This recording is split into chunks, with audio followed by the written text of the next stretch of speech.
Pô, peraí! O Fábio Carille, que errou durante o jogo diante do Melgar, hoje errou antes da partida diante do Corinthians, ao colocar um time poupando 8 jogadores.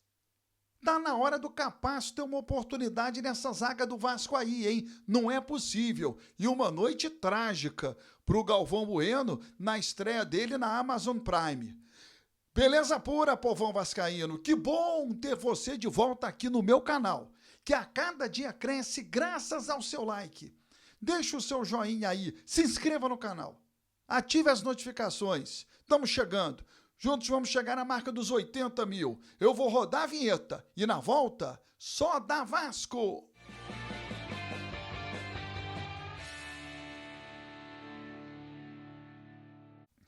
Vinheta rodada, o tempo que você teve de se inscrever no canal. O meu muito obrigado. Galera, na boa, o Fábio Carille falhou demais na partida contra o Melgar durante o jogo, uma péssima leitura do que estava ocorrendo. Hoje, ele decidiu contra o Corinthians poupar jogadores. Ok, eu entendo, a batida, muitos jogos, terça tem jogo de Sul-Americana, mas poupar 8? De um time que não está encaixado, de um time que não está azeitado, é entregar o jogo para o Corinthians. É dizer, olha, estou aqui a passeio, estou abrindo mão de competir. E na prática foi isso que aconteceu, né? Porque o Corinthians acabou com o jogo no primeiro tempo. Peraí, porra. Poupar 8. E ele manteve 3 titulares no sistema defensivo. Quer dizer, do meio para frente, vai o que tem. Vamos ver o que acontece. O que aconteceu a gente viu. Ele optou em colocar em campo apenas 3 titulares. Léo Jardim, João Vitor e o Lucas Piton. Eu reconheço pela vivência no futebol que você precisa realmente poupar alguns jogadores porque são muitos jogos no espaço curto.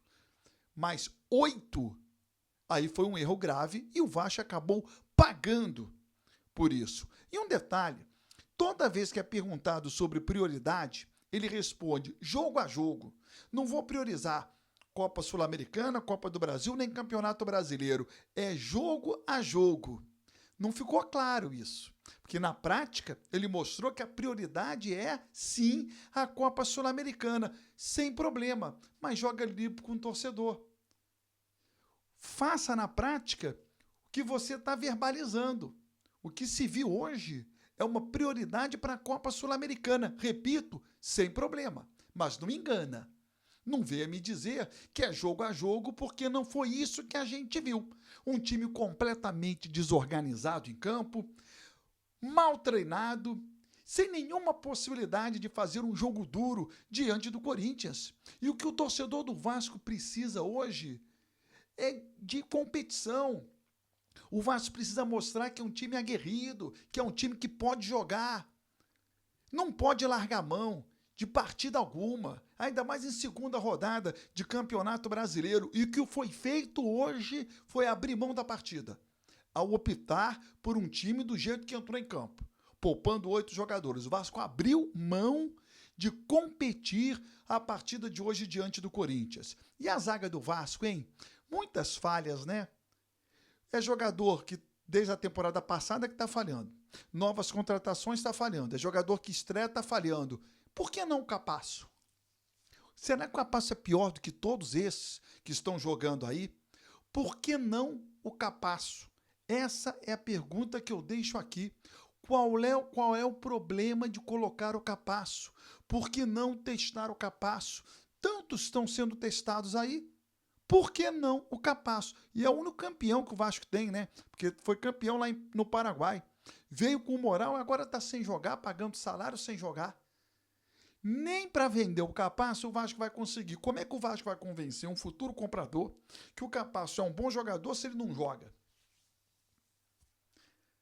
O Vasco desvalorizou completamente o Manuel Capasso. Será que o Capasso não tem uma oportunidade aí? Eu não estou nem dizendo que ele tem que jogar, que ele tem que ser titular, eu só quero que dê uma chance. Porque os que estão jogando nesse momento na zaga do Vasco, porra, tá difícil de engolir. Tá muito difícil de engolir. O Vasco precisa dar ao time titular, aos 11, Encaixe de jogo, entrosamento, treinamento, isso não está acontecendo. Aí hoje o Fábio Carille me dá uma dessa. Ó, Galvão Bueno também teve uma péssima estreia na Amazon Prime, hein?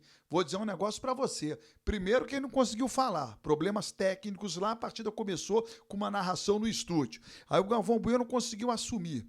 E aí, durante o jogo, ele gritou gol numa bola que não entrou, uma cabeçada do João Vitor, errou o nome do estádio do Botafogo, errou o nome do Fábio Carille, o áudio dele ficou vazando na transmissão, foi uma estreia para esquecer do Galvão Bueno, hein? Bom, amanhã tem mais vídeos, se inscreva no canal, ative as notificações e até o próximo vídeo.